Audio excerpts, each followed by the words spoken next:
Hello students, कैसे हैं आप लोग। Now part second of this chapter, some basic concept in chemistry, class 11th CBSE. In this part we will study about matter, scientific notation, units, fundamental and derived, dimensional analysis, precision and accuracy, significant figures. I will cover these 6 topics in this video. Okay, so let's start.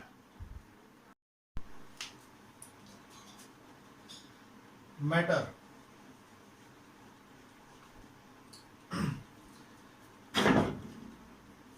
Matter क्या है? Anything which occupy space and have mass is called matter. ऐसी कोई भी चीज़ जो स्थान घेरती हो और उसमें द्रव्यमान हो, उसे हम मैटर कहेंगे. मैटर चाहे लिविंग हो, नॉन लिविंग हो, छोटे छोटे पार्टिकल से बना होता है जिनको एटम्स या मॉलिक्यूल्स कहा गया है. ठीक है. मैटर फ्रेंड्स, मैटर को उनकी फिजिकल प्रॉपर्टीज के अकॉर्डिंग, फिजिकल प्रॉपर्टीज और chemical properties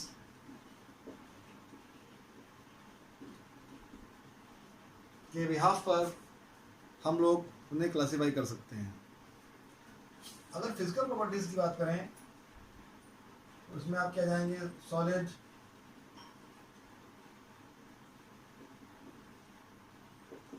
liquid,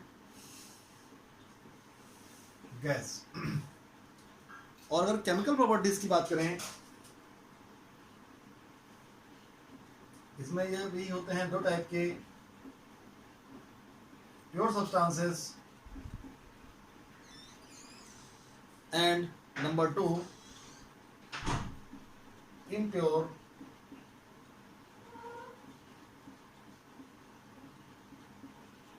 substances.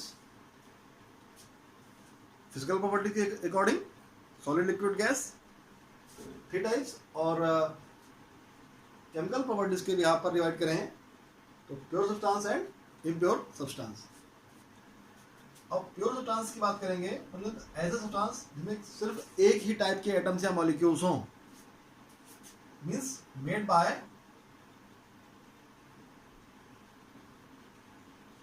only one type of atoms or molecules. वो सब्सटेंसेस जो एक ही टाइप के एटम्स और मॉलिक्यूल से बने हुए हों, they are called pure substances. Students, इनकी फिर 2 टाइप्स हैं. Number 1 element and second one is compound.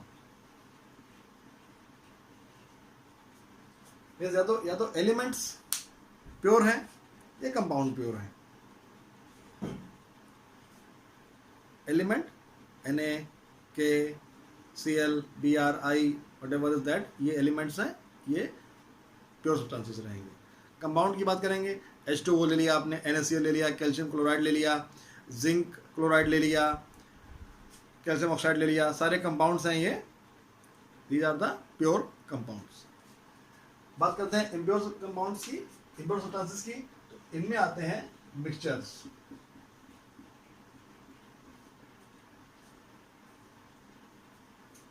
Water भी एक कंपाउंड है, शुगर भी एक कंपाउंड है. दोनों को मिक्स कर दीजिए, it will form a mixture. Alcohol भी एक कंपाउंड है, वाटर भी एक कंपाउंड है. दोनों को मिक्स कर दीजिए, it will form a mixture.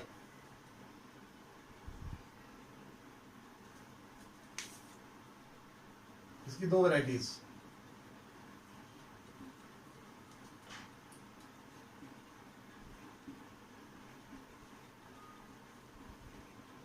homogeneous mixture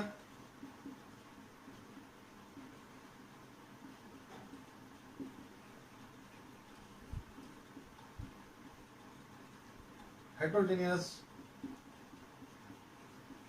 mixture. Homogeneous में आते हैं सॉल्यूशंस और इसमें आते हैं आपके हेट्रोजीनियस में suspension and colloids.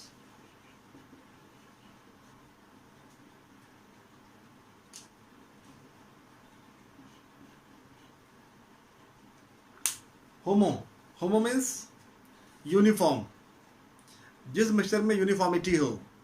If you mix sugar and water and after complete mixing you will not identify where is sugar and where is water, means there is a single phase between water and sugar. If you add alcohol and water and after mixing you will not identify where is water, where is alcohol, means here also there is a uniform composition. In heterogeneous mixture, in the same solution or in the water, if you add 1 teaspoon of oil, then you will find two phases in the solution, in the mixture. Means you will easily find out where is oil and where is water. It will form two phases. तो जिस solution में दो phases हों, जिस mixture में दो phases हों, that is heterogeneous mixture. जिस mixture में एक ही single phase हो, that is called homogeneous mixture. Homogeneous, heterogeneous, जहां पर कंपोजिशन यूनिफॉर्म हो, जहां कंपोनेंट्स यूनिफॉर्मली मिले हुए हों, होमोजीनियस, कंपोनेंट्स ना मिले हुए हों, हेट्रोजीनियस। सॉल्यूशन जितने भी आपके आएंगे सारे सॉल्यूशंस होमोजीनियस में आएंगे। Homogeneous solutions are of 9 types. Solution में मेनली 2 कंपोनेंट्स होते हैं, solute and solvent. So on the basis of solute and solvent there are 9 type of solution, वो हम लोग इस चैप्टर में पढ़ेंगे अभी। हेट्रोजीनियस मिक्सचर, इनमें आपके आएंगे colloids and suspension. Students, elements solid, liquid और गैस तीनों टाइप के तीनों स्टेट में हो सकते हैं। जैसे आपका ब्रोमीन है, एकमात्र ऐसा एलिमेंट है जो कि नॉन मेटल है, liquid non metal bromine. Liquid metal बात करें, इट इज मरकरी। सो वो physically on the basis of physical states elements may be of solid form, liquid form और in gaseous form. Okay, hydrogen है, oxygen है, nitrogen है, सब gases हैं। Sodium है, पोटेशियम है, कैल्शियम है, ये सॉलिड फॉर्म में है। तो एलिमेंट्स की बात करें, एलिमेंट्स की फर्दर 3 टाइप होते हैं, metal, non metal and metalloids.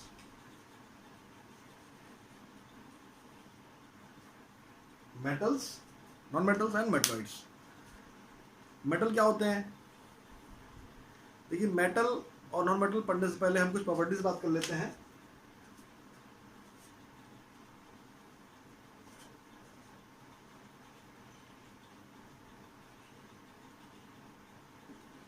Basic properties.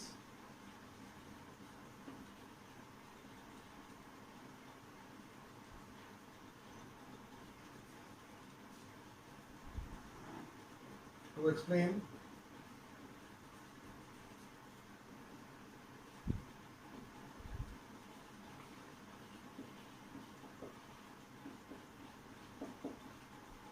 properties of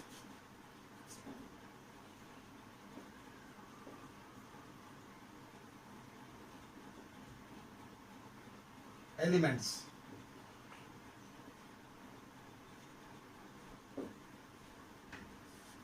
first property है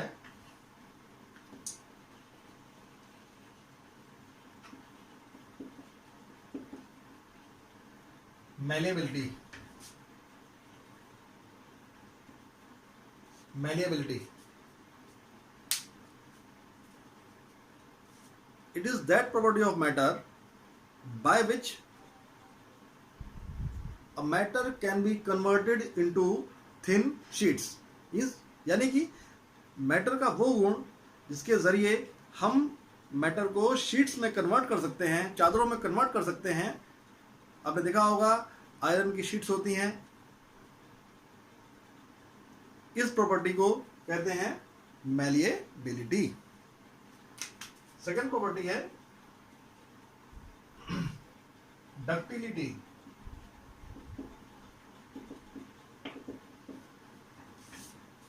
ये किसी मैटर का वो गुण है जिसके जरिए हम मैटर को वायर्स में कन्वर्ट कर सकते हैं, stretch into wires. The property of matter by which a matter can be stretched into wires is known as ductility. आपको बता दें, metals are malleable as well as ductile, whereas non-metals are brittle, BRITTLE, brittle का मतलब होता है हिंदी में भंगुर, means to divide into thin pieces। अगर आप किसी पत्थर पर हैमरिंग करें, पत्थर पे हथौड़े से उसको पीटें तो छोटे छोटे पीसेस में कन्वर्ट हो जाएगा, टूट जाएगा छोटे छोटे पीसेस में। This tendency, this property is known as brittleness. Okay, एक प्रॉपर्टी है सोनोरस।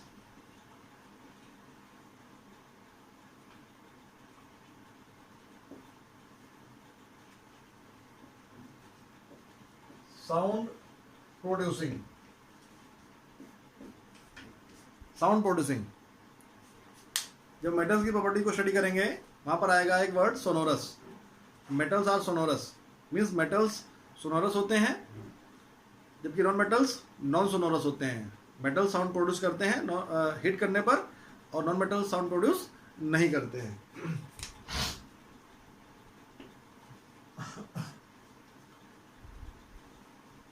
लश्चर, चमक।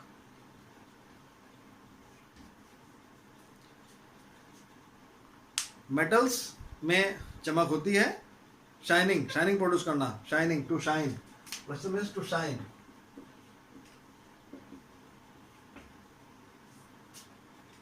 अभी मेटल और मेटल के बारे में नहीं पढ़ रहे हैं हम लोग, सिर्फ प्रॉपर्टीज पढ़ रहे हैं। तो लश्चर मीन्स ये शाइनिंग। एक्चुअली क्या होता है कि एक एलिमेंट है iodine. Non metals non lustrous होते हैं, but iodine is a non metal, even then it is lustrous in nature. बाकी मेटल्स तो लश्चरस होते हैं, नॉन मेटल्स नॉन लश्चरस होते हैं। यहाँ पर आप पढ़ेंगे मेटल नॉन मेटल की प्रॉपर्टीज पढ़ेंगे। आप देख रहे होंगे मेटल नॉन मेटल की प्रॉपर्टीज फ्लैश हो रही हैं। मेटल्स आर मैलिएबल, मैंने बताया आपको what is malleability. Metals malleable है, मेटल्स डक्टाइल है, मेटल्स सोनोरस है, metals are good conductor of electricity है। मेटल्स, क्योंकि मेटल में फ्री इलेक्ट्रॉन्स होते हैं और फ्री इलेक्ट्रॉन्स होने की वजह से मेटल्स की कंडक्टिविटी अच्छी होती है, so they are good conductor of electricity. जबकि नॉन मेटल्स की बात करें, नॉन मेटल्स आमतौर पर बैड कंडक्टर्स होते हैं, बट कार्बन की एक फॉर्म होती है ग्रेफाइट। देखिए कार्बन की 3 फॉर्म होती हैं। एक टॉपिक पढ़ाता हूं यहाँ पे, एक टॉपिक है allotropy, allotropy.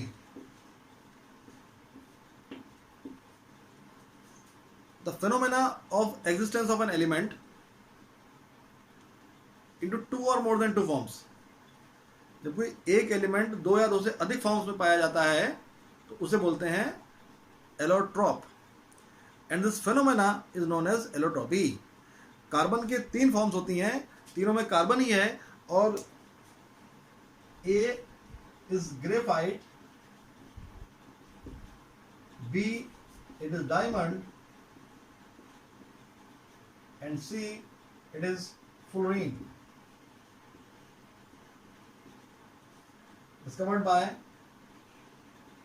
BUCK Buckminster Fuller, also known as buckyballs, C60। देखिए कार्बन की 3 फॉर्म होते हैं। You can have there are 3 electrons of carbon, graphite, diamond and fullerene.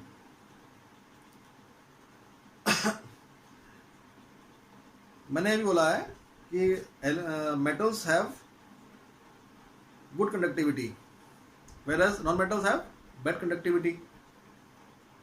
लेकिन नॉन मेटल्स में कार्बन है, नॉन मेटल है, बैड कंडक्टर है।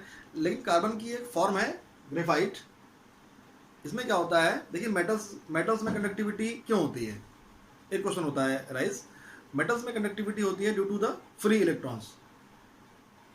ये प्लास्टिक है, इसमें भी तो एटम्स होंगे, तो इलेक्ट्रॉन इसमें भी तो होंगे, लेकिन इसमें कंडक्टिविटी क्यों नहीं है, क्योंकि इसमें फ्री इलेक्ट्रॉन्स नहीं है। वुड में, प्लास्टिक में, क्लॉथ में, रबर में, due to the absence of free electrons there is no conductivity. But in case of graphite, जो कि कार्बन की एक फॉर्म है, atomic number 624, outer most electron में, आउटर मोस्ट सेल में 4 इलेक्ट्रॉन्स हैं कार्बन के, 4 इलेक्ट्रॉन्स हैं। ये 4 इलेक्ट्रॉन्स, इसमें से 4 इलेक्ट्रॉन जो होते हैं, 4 में से 3 इलेक्ट्रॉन्स दूसरे कार्बन से शेयरिंग कर लेते हैं, लेकिन एक कार्बन एटम हर कार्बन पे, एक इलेक्ट्रॉन हर कार्बन पे फ्री रहता है। मींस इसके आउटर मोस्ट सेल में 4 इलेक्ट्रॉन्स हैं, और कार्बन में जो शेयरिंग होती है इलेक्ट्रॉन्स की, उसमें एक कार्बन एटम दूसरे कार्बन एटम से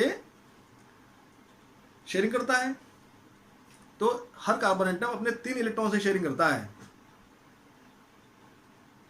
एक इलेक्ट्रॉन हर कार्बन एटम पर बचा रहता है, और वही इलेक्ट्रॉन पूरे कार्बन ग्रेफाइट क्रिस्टल में घूमता रहता है,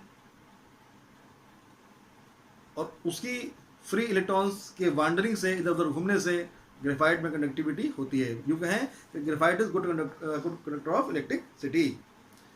क्योंकि डायमंड में नहीं होता है, फुलरीन में भी नहीं होता है। देखिए फुलरीन की प्रॉपर्टीज दोनों के इंटरमीडिएट है। It was discovered by Buckminster Fuller.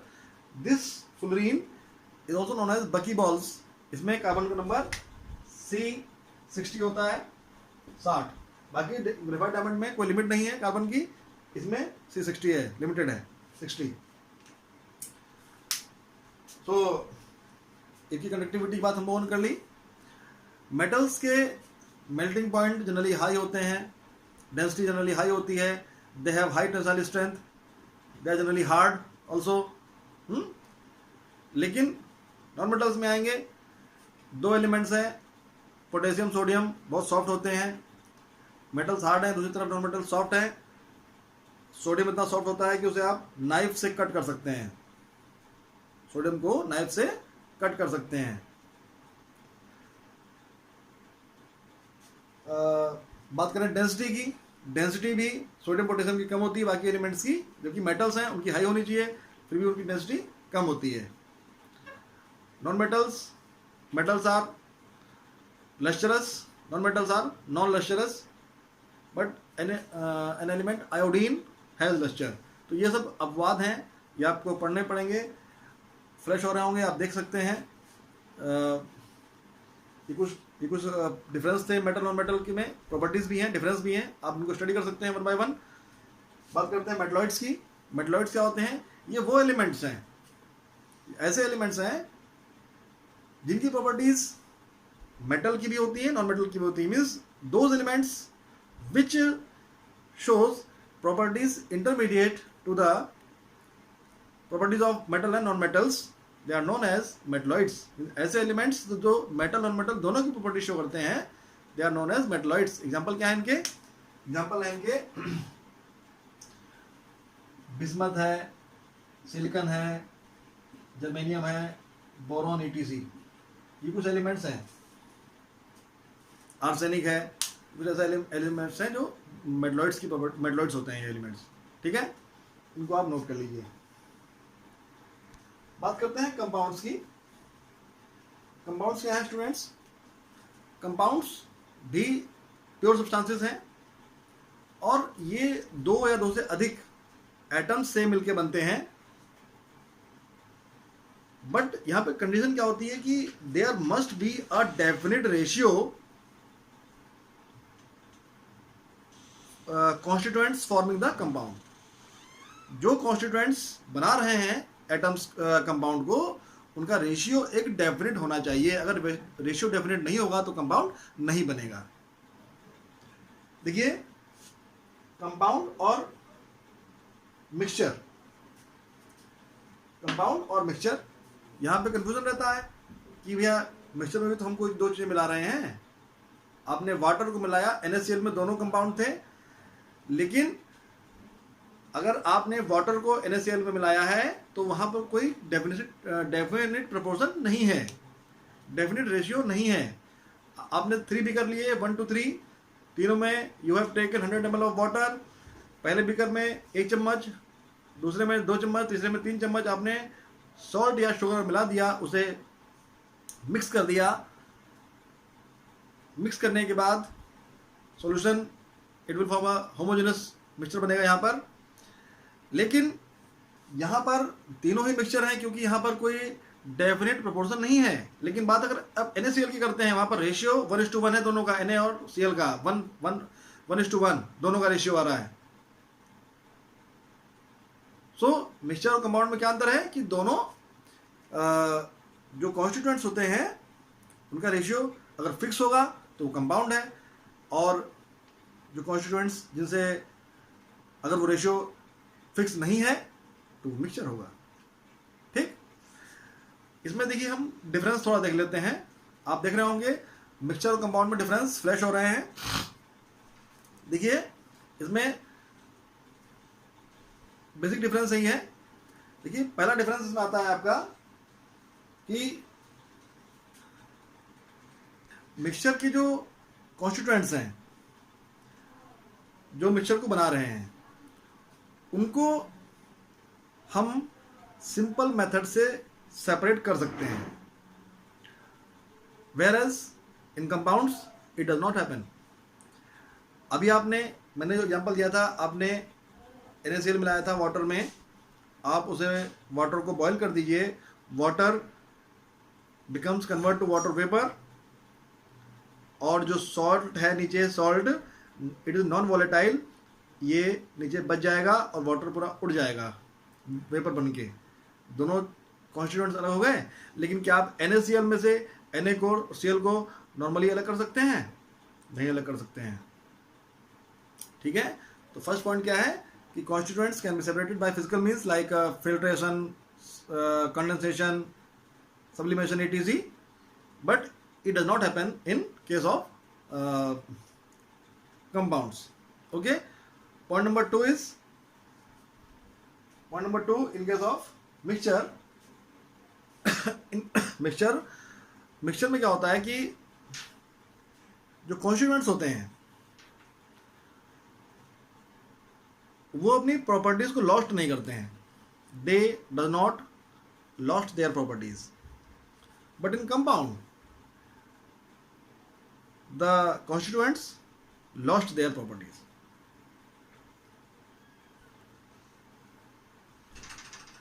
Hydrogen एक गैस है, ऑक्सीजन एक गैस है, वाटर बनेगा, लिक्विड है।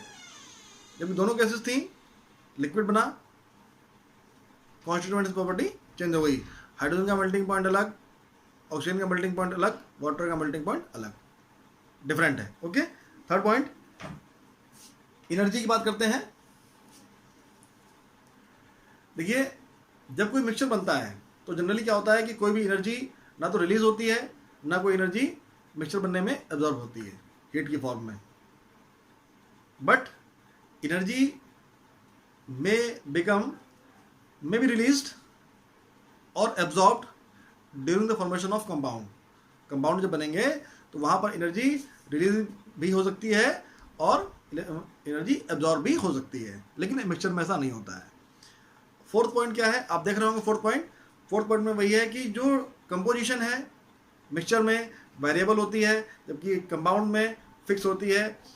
कॉन्स्टिट्यूएंट्स जो मिक्सचर को फॉर्म कर रहे हैं they must be, sorry, compound में they must be in a definite proportion, but mixture में कोई हार्ड एंड फास्ट रूल नहीं है कि वो कंपोजिशन उनकी फिक्स ही होनी चाहिए, कैसी भी हो सकती है। ओके, और नेक्स्ट पॉइंट हमारा है मिक्सचर्स की क्या होता है कि मिक्सचर में कॉन्स्टिट्यूएंट डिफरेंट डिफरेंट है। मिक्सचर में मिक्सचर इनके मेल्टिंग पॉइंट, बॉइलिंग पॉइंट या ऐसी प्रॉपर्टीज होती हैं, ये फिक्स नहीं होती हैं, लेकिन कंपाउंड्स की प्रॉपर्टीज फिक्स होती हैं। Melting point, boiling point compounds के फिक्स रहेंगे। अगर वाटर की बात करें, water has fix boiling point, sugar has fix melting point, NaCl has fix, sodium chloride has fix melting point, क्योंकि वो प्योर कंपाउंड्स हैं। लेकिन जब उसी वाटर में आपने थोड़ा सा चम्मच, 1 चम्मच 2 चम्मच NaCl मिलाया या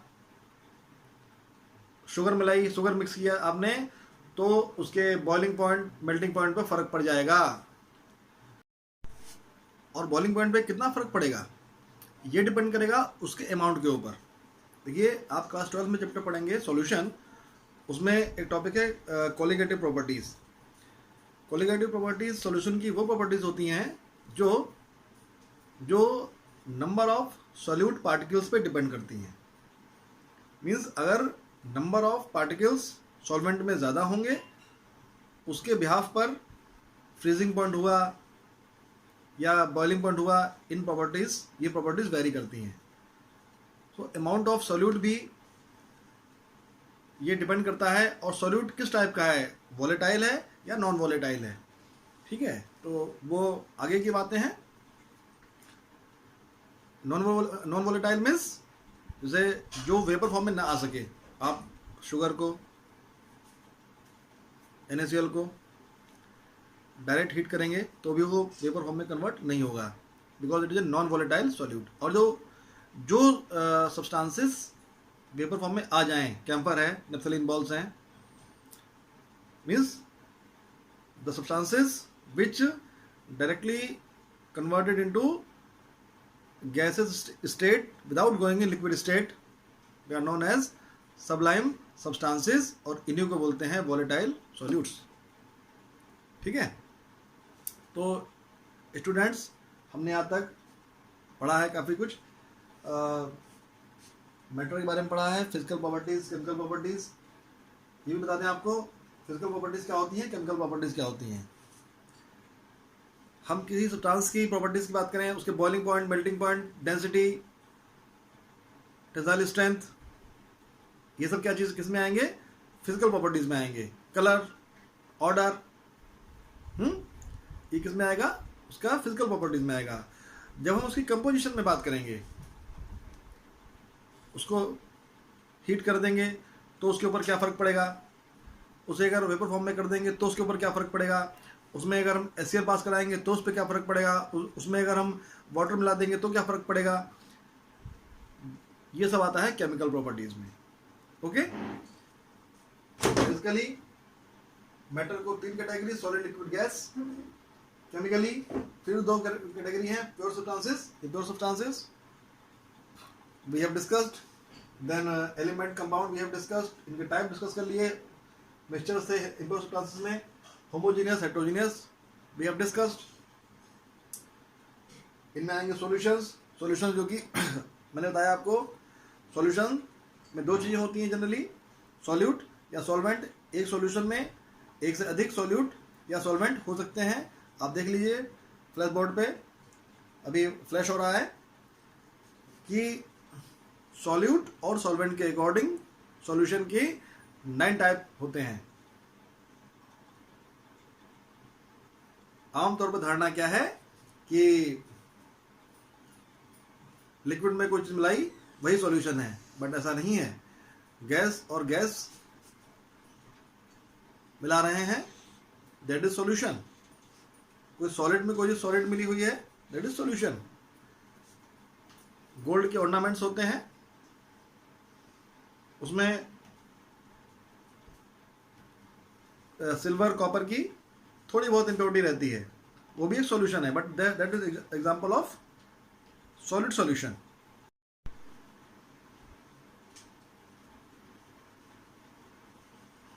students scientific notation, scientific notation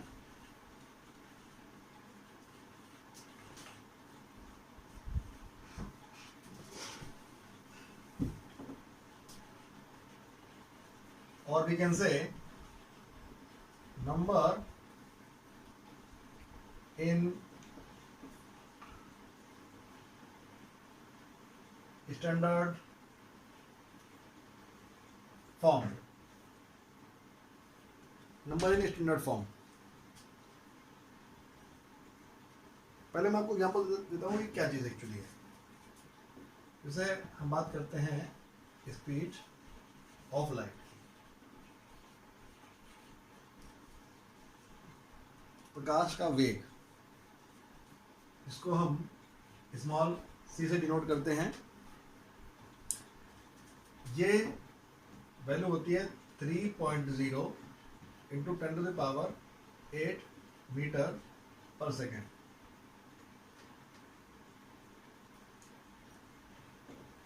ये वैल्यू वैक्यूम में होती है।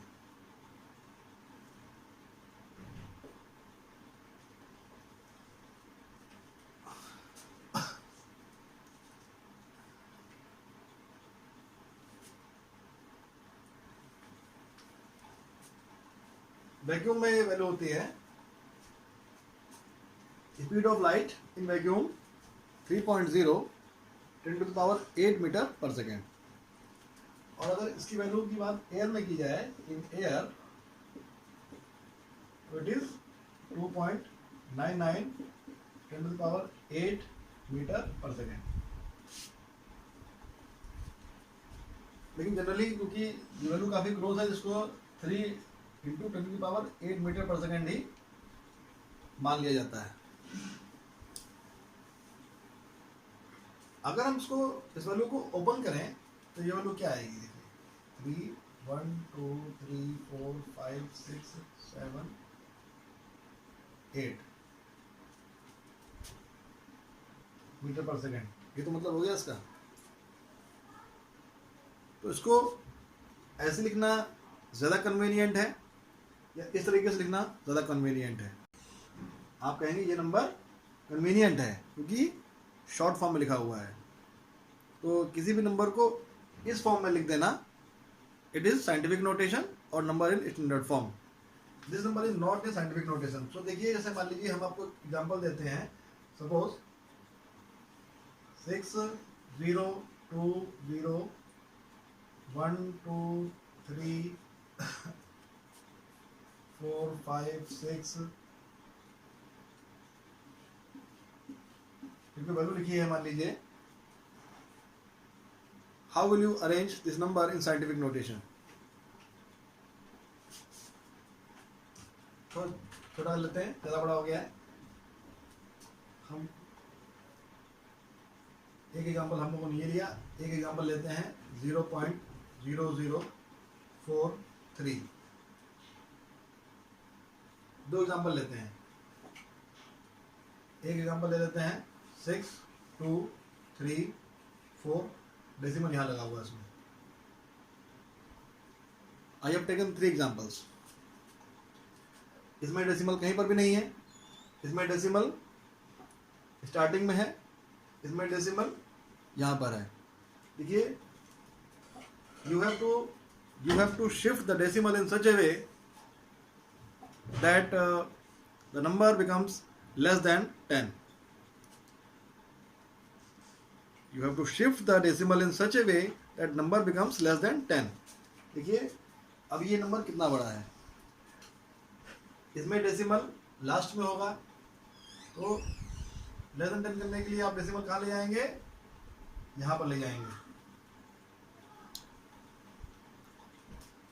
इसको लेस देन 10 करने के लिए डेसिमल कहाँ ले जाएंगे?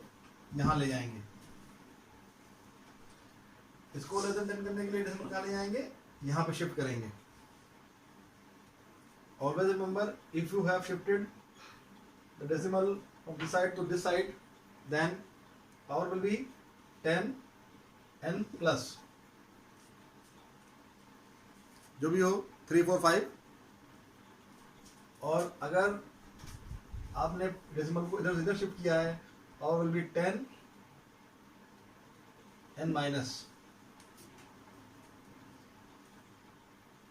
एग्जाम्पल देखिए, यहां डेसिमल था 1 2 3 4 5 6 7 8 9।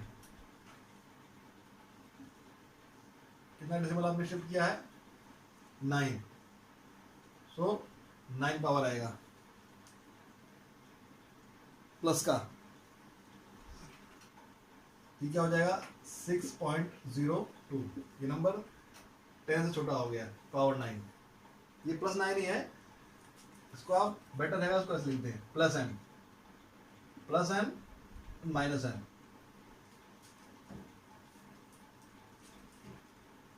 नाइन प्लस का, इसको देखिए, यहां डेसिमल था 1 2 3 4.3। How much you have shifted the point? Decimal 1 2 3. It is minus 3. Minus n. Means if you shift the decimal from right to left, plus का n पावर प्लस में रहेगी, left to right power minus में रहेगी। इसमें देखते हैं decimal यहाँ पर है, आपने उसको यहां पर शिफ्ट किया है, और विल बी 10 की power 2। Okay students, now in class first year onwards, whenever you do any numerical in physics or chemistry, you have to write the answer in the scientific notation. Always remember this thing. Means आपका answer कुछ भी आए, convert your answer in scientific notation और number in standard form. बस दो बातें याद रखिए, ये वाला मेन रूल इसका है बस, और and nothing else. Students, unit क्या है? जब हम किसी चीज़ को मेजर करते हैं वहां पर हमको यूनिट्स की ज़रूरत पड़ती है। जैसे मान लीजिए मैं बोलूं इस पेन की लेंथ क्या होगी, 6 सेंटीमीटर और 7 सेंटीमीटर। आपने कहा 7, तो क्या उससे कोई मतलब होगा? हम आलू लेने गए मार्केट से, हमने शॉपकीपर से बोला हमको 2 आलू दे दीजिए, तो कितने आलू देगा? 2 किलो देगा, 2 लीटर देगा, 2 ग्राम देगा, सेंटीग्राम देगा। तो यूनिट्स का हमारी लाइफ में बहुत ही ज़्यादा इम्पोर्टेंस है। ये यूनिट्स स्टूडेंट्स 2 टाइप की हैं बेसिकली।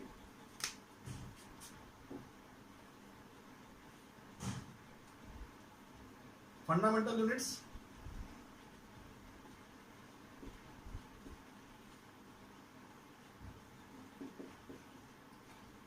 and derived units.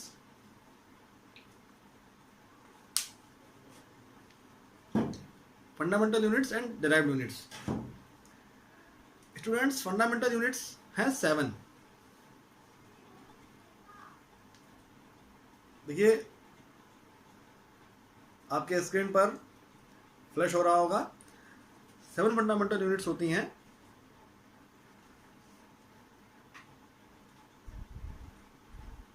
और फंडामेंटल यूनिट्स क्या है?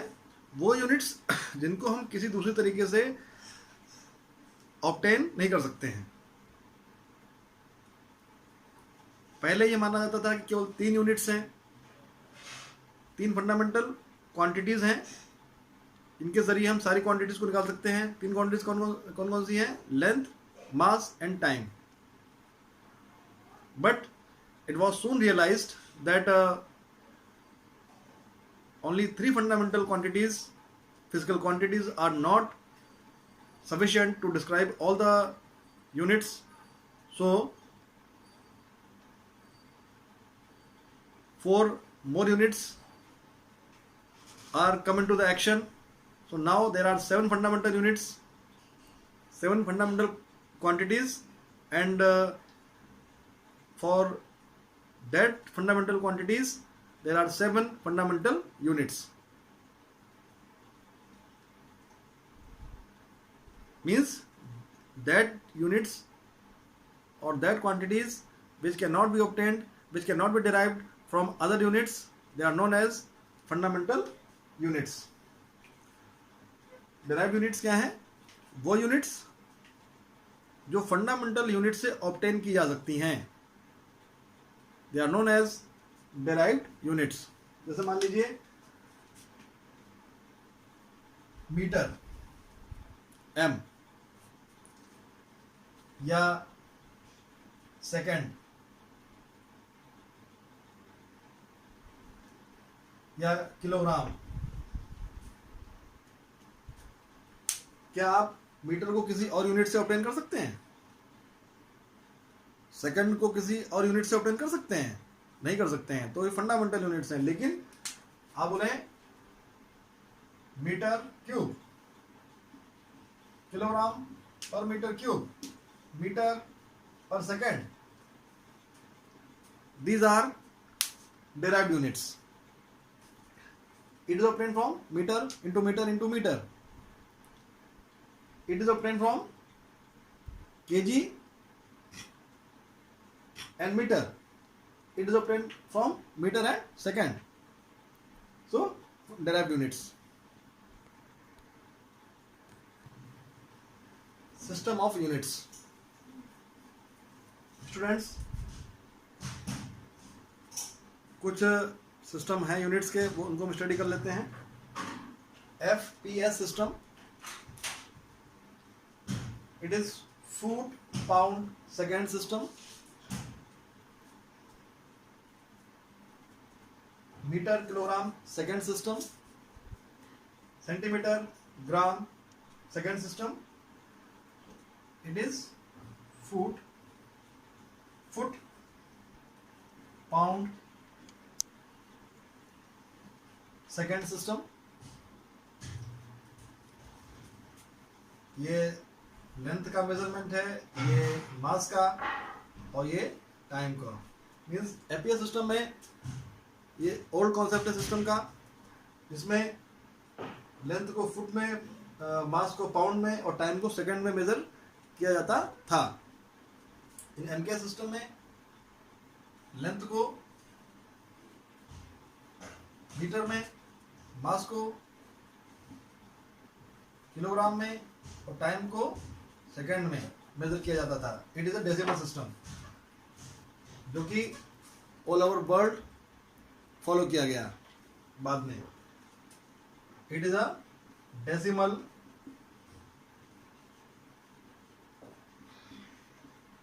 System. It is centimetre,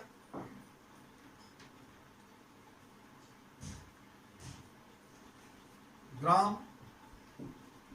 Second system, it is also a decimal system. ये कुछ systems थे. Now international system of units, that is also known as SI unit. In 1960, during 11th General Conference, based on weights and measurement, which was held in Paris, a new system of units was come into the action, that is international system of units, which is followed all over world. That is also known as SI unit. ये system पूरे और world में माना गया और आज भी इसी को हम फॉलो करते हैं. तो इसी के अकॉर्डिंग 7 फंडामेंटल यूनिट्स हैं, 7 फंडामेंटल क्वांटिटीज हैं और उनकी 7 फंडामेंटल यूनिट्स हैं. फ्लैश हो रही हैं, आप देख सकते हैं कौन कौन सी हैं. पहले बात करते हैं 7 फंडामेंटल क्वांटिटीज कौन कौन सी हैं. लेंथ, मास और टाइम, तो ये तो 3 हो गया. फिर आता है आपका luminous intensity, amount of substance, temperature and electric current. 7 हो गई. अब देखिए लेंथ की जो SI यूनिट है दैट इज मीटर, मास की किलोग्राम है, टाइम का सेकंड हो गया, अमाउंट ऑफ सब्सटेंस मोल हो गया, ल्यूमिनस इंटेंसिटी कैंडेला हो गया, टेम्परेचर केल्विन हो गया। ये सारी यूनिट्स हैं, 7 फंडामेंटल क्वांटिटीज हैं, ये इनको आप देख सकते हैं। और इन्हीं 7 फंडामेंटल क्वांटिटीज से, फंडामेंटल यूनिट से डिफरेंट टाइप की यूनिट्स डिराइव की जा सकती हैं।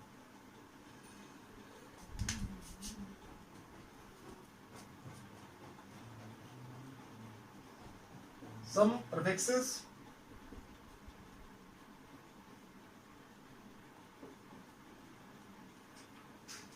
कुछ प्रीफिक्सेस हैं जो कि यूज होते हैं यूनिट्स को एब्रीवेट करने के लिए।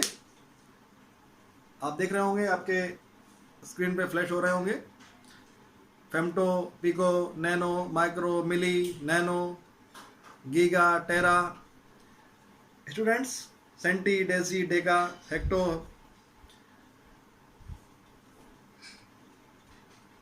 तीन चार हैं, मैंने वो लर्न कर लीजिए। जैसे एक आप लर्न कर लीजिए पिकोमीटर, PM, पिको, मीटर नहीं बोलेंगे, खाली पिको बोलेंगे। पिको याद कर लीजिए, pico, micro, nano,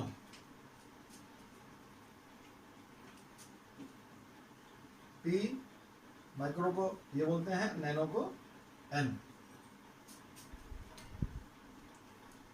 pico, micro, nano, देखिए पिको में 10 की पावर -12 है, माइक्रो में 10 की पावर -6 है, नैनो में 10 की पावर -9 है। इस तरीके सारे हैं, आप देख सकते हैं। मान लीजिए आप मीटर की बात करते हैं, जैसे अगर आप बात करते हैं 1 पिकोमीटर, आपने बोला 1 पिकोमीटर में कितने मीटर होंगे? 1 पिकोमीटर में 10 की पावर -12 मीटर। इस तरीके से 1 माइक्रो की बात करेंगे, 10 की पावर -6 मीटर। यह आपने बोला 1 नैनो सेकेंड, NS कितने हो जाएंगे? 10 की पावर -9 सेकेंड्स। एक नैनो सेकेंड में 10 की पावर -9 सेकेंड्स होंगे। आप कोई भी यूनिट यहाँ पर, कोई फंडामेंटल क्वांटिटी यहाँ पे आप यूज कर सकते हैं। मीन्स ये कुछ प्रीफिक्सेस हैं जो कि डिफरेंट टाइप ऑफ क्वांटिटीज में यूज किए जा सकते हैं। ओके, अब हम बात करते हैं dimensional analysis.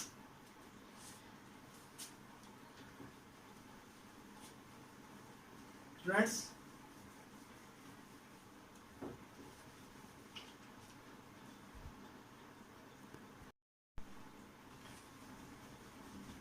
Now students, dimensional analysis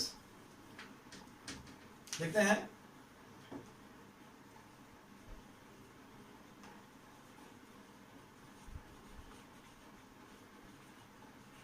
dimensional analysis,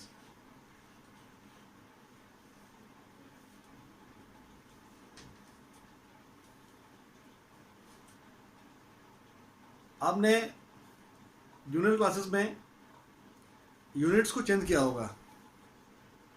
जैसे मान लीजिए टाइम है, टाइम अगर कहीं लिखा हो सेकंड, वो भी टाइम है, आवर वो भी टाइम है, मिनट वो भी टाइम है। मीटर क्या हो गया? लेंथ के रिप्रेजेंट कर रहा है। Kilometre, centimetre, millimetre, decametre, hectometre, area, ये सब क्या है? सारे मेजरमेंट्स हैं, लेंथ के मेजरमेंट सारे हैं ये वाले। तो डिफरेंट यूनिट्स एक ही फिजिकल क्वांटिटी को रिप्रेजेंट करती हैं, but during solving a numerical, जैसे मान लीजिए आपको न्यूमेरिकल सॉल्व कर रहे हैं, उसमें आपको डिस्टेंस किलोमीटर में दी गई है, यूनिट कुछ भी उसकी है, distance is given in kilometre but speed is given in meter per second and you have to find the time. You are solving a numerical in which distance is given in kilometer, time is given in seconds, sorry, speed is given in meter per second. ये speed हो गया आपका, speed is given in meter per second and you have to calculate time. How will you calculate? क्या आप without units को same किए क्या आप कैलकुलेशन कर सकते हैं? आइदर आप इस किलोमीटर को मीटर में कन्वर्ट कीजिए या फिर इस मीटर पर सेकंड को किलोमीटर पर आवर में कन्वर्ट कीजिए, क्योंकि kilometre and metre are the units of distance, sorry length. Kilometre metre depends length. So first of all you have to convert either meter into kilometer or kilometer per second into meter per second into kilometer per hour. So students, यही जो change हमने किया है, to change one fundamental quantity into other, जहाँ per unit को change करते हैं एक दूसरे में, यही हमारा जो है डायमेंशनल एनालिसिस कहलाता है. ये कुछ नहीं है, बस यही है जो आपने छोटी क्लासेस में किया है वही यहाँ भी करना है.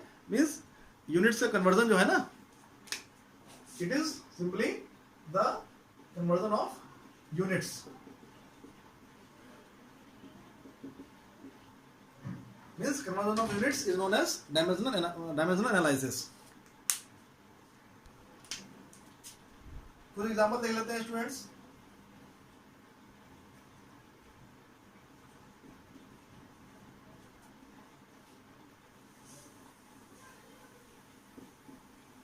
Convert 643 picometer into meter.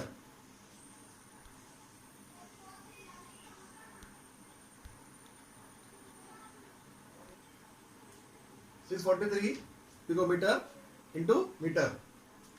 देखिए 1 picometre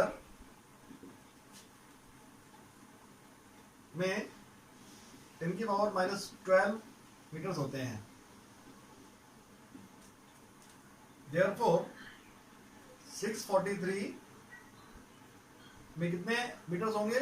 643 picometres equal to 643 into 10 to the power -12. Isn't it? 643 into 10 to the power -12. But this number is not in scientific notation. मैंने बताया आपको न्यूमेरिकल्स में आपको आपके अपने आंसर को साइंटिफिक नोटेशन में कन्वर्ट करना होगा, इसलिए मैंने पहले ही वो चीज़ क्लियर कर दी है आपको. डेसिमल यहाँ पे होगा, इसको यहाँ से यहाँ शिफ्ट कीजिए. 6.43 इनकी पावर प्लस का 2 इनकी पावर -12 चल रहा है. आप सॉल्व करेंगे इसको.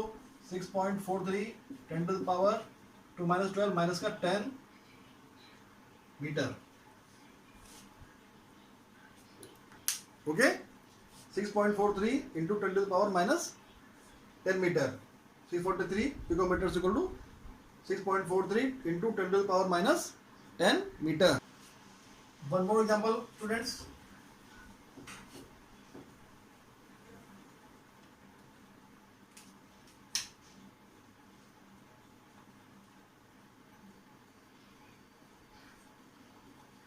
टू 5365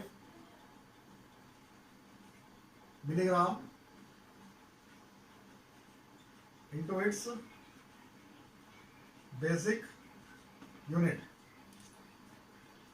ऐसे भी लिखा जा सकता है 25365 milligram into its basic unit.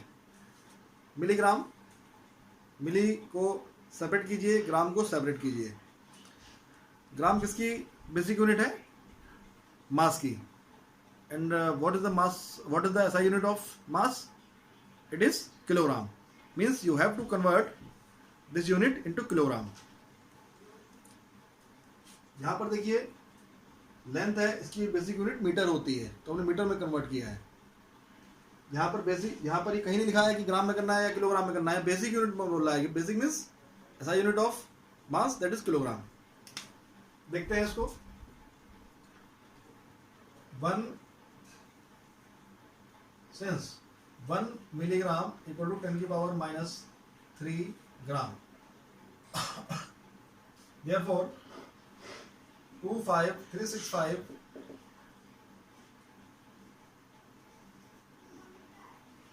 milligram equal to 25365 into 10 to the power -3 gram. Okay, now 1 gram equal to 1/1000 kilogram means 25365 10 to the power -3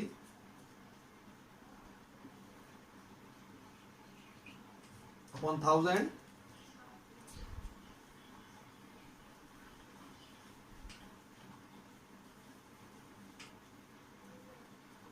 now it becomes in its basic unit, that is kilogram.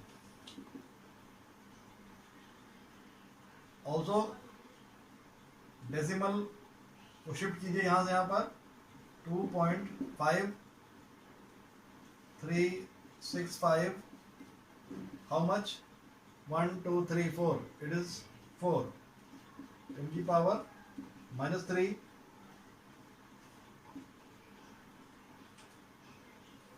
ये हो जाएगा 10 to the power 3 kg।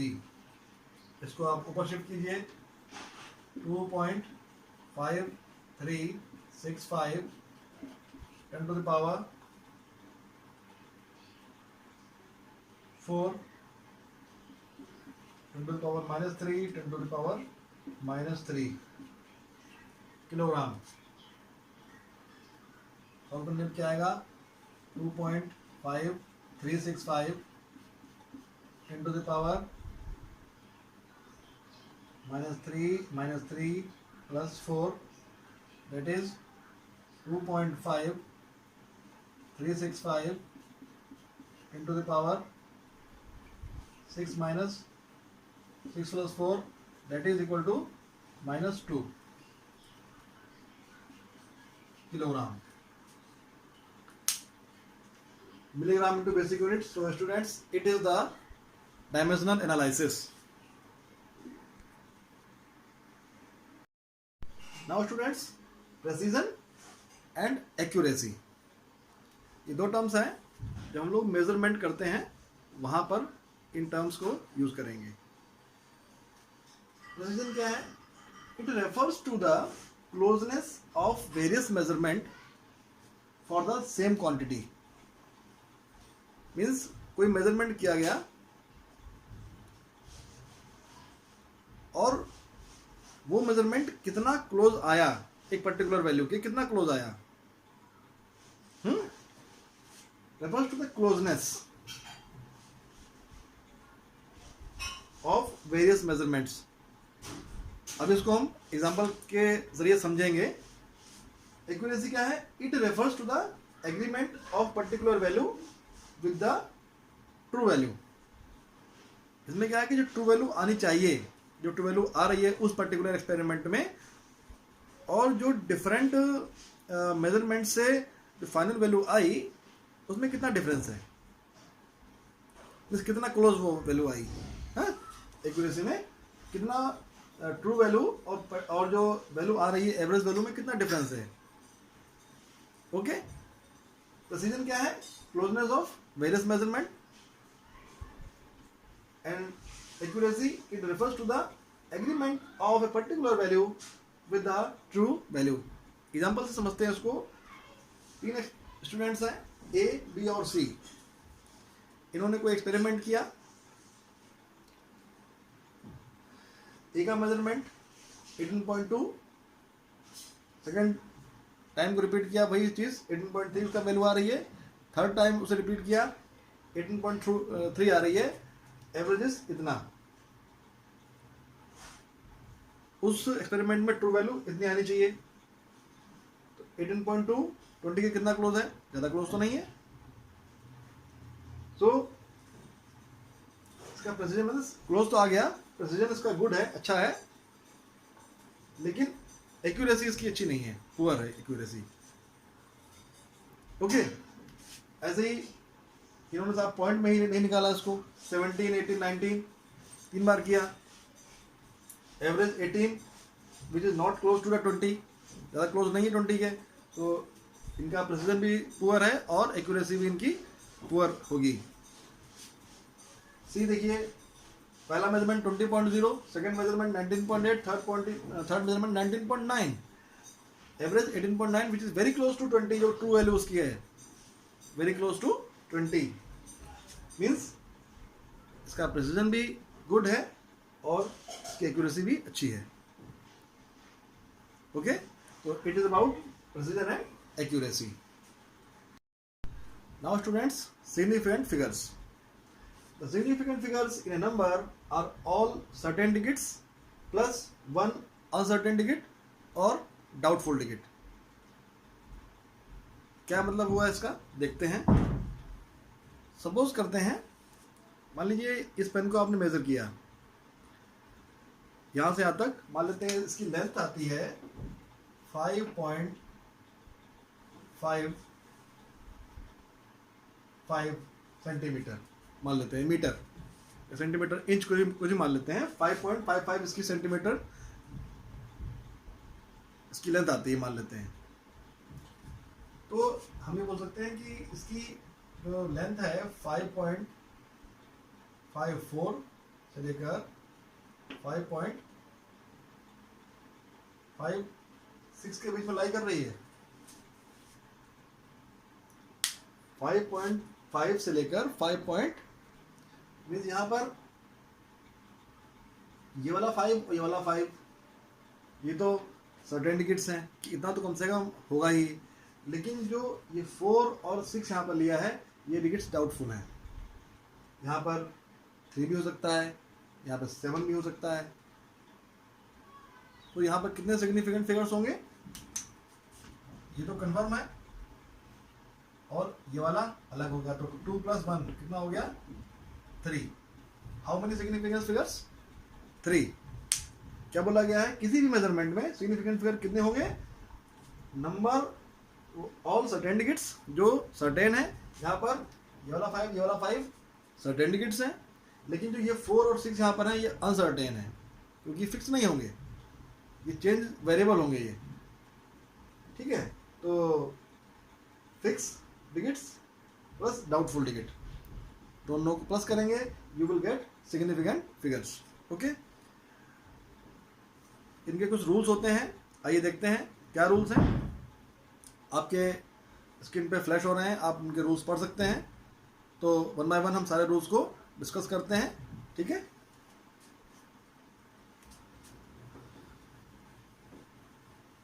देखिए, first rule, किसी भी measurement में जितने भी non zero digits हैं, आपको पता है कि we have total 10 digits, 0, 1, 2, 3, 4, 5, 6, 7, 8, 9 single digits we have 10। इसमें से अगर हम 0 को निकाल दें तो how many digits we have, 9 non zero digits. तो इनमें से कोई भी डिजिट हो, they are all significant. For example 2.12, 3.462, यहां पर कितने सिग्निफिकेंट फिगर्स होंगे, 2। यहां पर कितने सिग्निफिकेंट फिगर्स होंगे, 4। क्यों 4, क्योंकि 3 तो सर्टेन हो गए और 1 अनसर्टेन हो गया, 2 सर्टेन है, 1 अनसर्टेन हो गया, ठीक है। फर्स्ट रूल क्लियर, जितने भी नॉन जीरो डिजिट्स हैं, they all will be significant. Second point देखते हैं। देखिए, ऐसे कोई जीरो हम इसी को ले लेते हैं 2.1 यहाँ पर है, इसको मैंने 0 कर दिया, यहाँ पर मैंने 3 कर दिया, इसमें ले लिया 3.2.001 ऐसा ले लिया। मीन्स जितने भी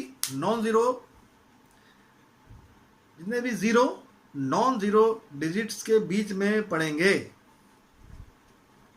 जितने भी जीरो नॉन जीरो डिजिट्स के बीच में पड़ेंगे, they all will be significant. यहाँ पर कितने सिग्निफिकेंट फिगर होंगे? 1 2 3। यहाँ पर कितने होंगे? 1 2 3 4। Here we have 2 significant figures. Here we have 3 significant figures, and here we have 4 significant figures. देखिए नेक्स्ट पॉइंट,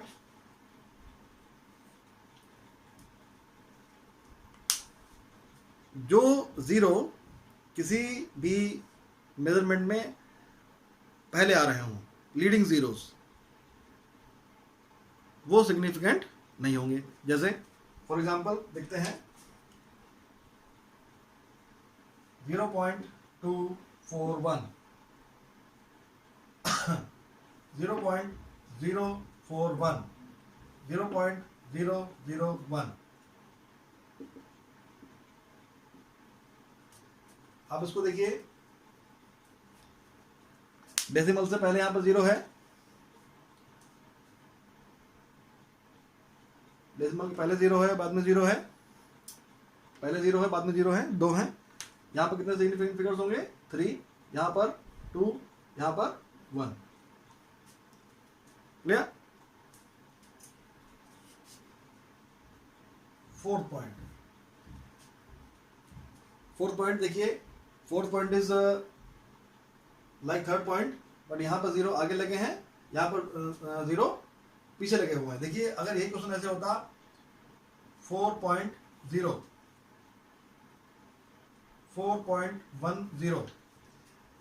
यहाँ पे लीडिंग जीरोस हैं, ये सिग्निफिकेंट नहीं है। ये 0 कैसे हैं? ये 0 बिहाइंड द नंबर्स हैं, बिहाइंड द डेसिमल है, तो ये कैसे होंगे? They are all will be significant. 4.0 we have 2 significant figures. 4.10 we have 3 significant figures. Now students, point number 5 देखते हैं। देखिए कोई ये एक नंबर है, मान लीजिए इसमें डेसिमल कहीं नहीं लगा हुआ है, ठीक है? मीन्स अगर किसी नंबर में 0 तो हो, लेकिन वो 0 डेसिमल के राइट साइड में ना लगे हों, ठीक है? नंबर तो हो but they are not on the right side of the decimal. in this case these zeros may or may not be significant. These zeros may or may not be, ठीक है? इसको देखते हैं 1 point, अगर हम इसको लिखते हैं 1, if we write this number in exponential form 1.14, then 10 to the power how much? -4। इसको वैसे लिख सकते हैं 1.14 0 1.14 00 10 to the power -4 10 to the power -4। देखिए एक ही नंबर है, but zeros are not on the right side of the decimal। एक ही number है, we have written the same number in different exponential forms. In this case the significant figure will be 3. In this case significant figure will be 4. In this case significant figure will be 5. Okay students, now कुछ और example हैं। जैसे मान लीजिए आपको कोई number दिया गया है 6.437 और 6.434,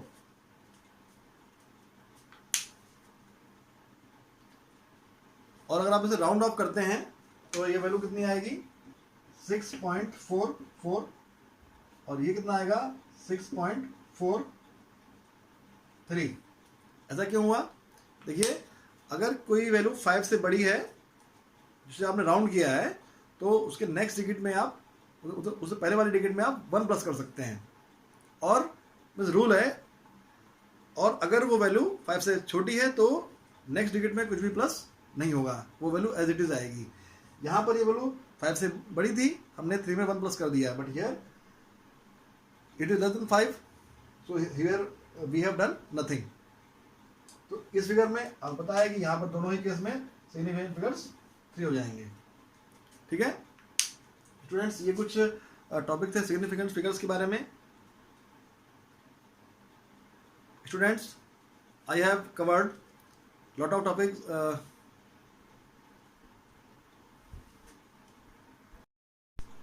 स्टूडेंट्स, इस पार्ट में इतना ही। यहाँ तक आपको कोई भी डाउट होता है, you can come in comment section, I will definitely give your replies. Students, अगर आपको मेरे वीडियोस अच्छे लग रहे हों तो प्लीज़ मेरे चैनल को सब्सक्राइब करें, लाइक करें और अपने फ्रेंड्स में मेरे वीडियोस को शेयर करें। आपको केमिस्ट्री के रिगार्डिंग कोई भी प्रॉब्लम रहती है, आप मेरा कॉन्टैक्ट नंबर मैंने साइड में लिखा हुआ है, आप मुझसे कॉन्टैक्ट कर सकते हैं और आपके डाउट्स को बाय मीन्स ऑफ व्हाट्सएप, ये मेरा व्हाट्सएप नंबर भी है, आप क्लियर कर सकते हैं। स्टूडेंट्स, यहाँ तक के लिए इतना ही, आज तक के लिए इतना ही। मिलते हैं अपने नेक्स्ट वीडियो में। Thank you, have a good day.